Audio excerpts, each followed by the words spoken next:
સોનગઢ તાલુકાના 5 પીપળા ગામના પંચાયતની અંદર ફરજ બજાવતા ચૌધરી સુનિલભાઈ રમણભાઈ જેઓનું અવસાન ગત સપ્તાહમાં થયું હતું, જેને મળવા માટે વીસીઈ મંડળ ગયું હતું અને શ્રદ્ધાંજલિ આપવામાં આવી હતી। સોનગઢ તાલુકા વીસીઈ મંડળ દ્વારા શ્રદ્ધાંજલિ આપી પરિવારને રોકડ આપી મદદરૂપ થયા હતા।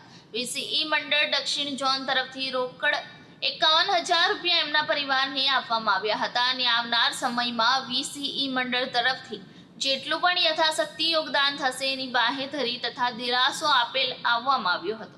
જે પ્રસંગમાં હાજર રહેલ વીસીઈ મંડળ અને ગુજરાત રાજ્યના ખજાનચી ગોવિંદભાઈ ગામિત, દક્ષિણ ઝોન પ્રમુખ તથા તાપી જિલ્લાના પ્રમુખ મેહુલભાઈ પટેલ તેમજ તાપી જિલ્લાના ઉપપ્રમુખ દીપકભાઈ ગામિત સાથે સોનગઢ તાલુકા વીસીઈ મંડળના હોદ્દેદારો સંદીપભાઈ ગામિત, પ્રકાશભાઈ વસાવા, રાજેશભાઈ ચૌધરી તેમજ તાલુકા અને જિલ્લાના વીસીઓ હાજર રહ્યા હતા।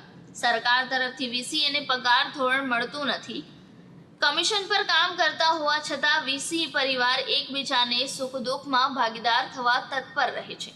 વીસીનું કંઈ પણ ભવિષ્ય નથી।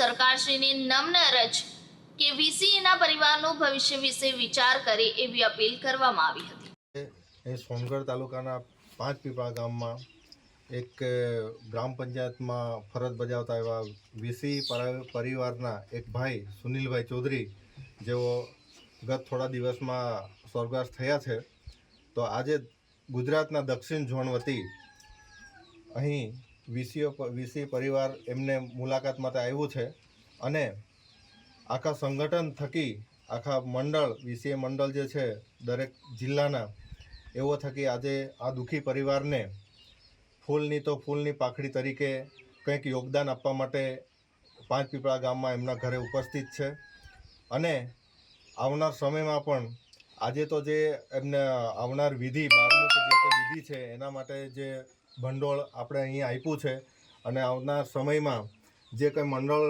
હજી ભંડોળ એમના એકાઉન્ટમાં કરશે અને હાલ તો ઉપરવાના આપણે એટલી જ પ્રાર્થના કરીશું કે સુનિલભાઈ જ્યાં બી હશે ત્યાં એમના આત્માને શાંતિ આપે એવી અમારી સૌ વીસી પરિવાર વતી ભગવાનને પ્રાર્થના છે।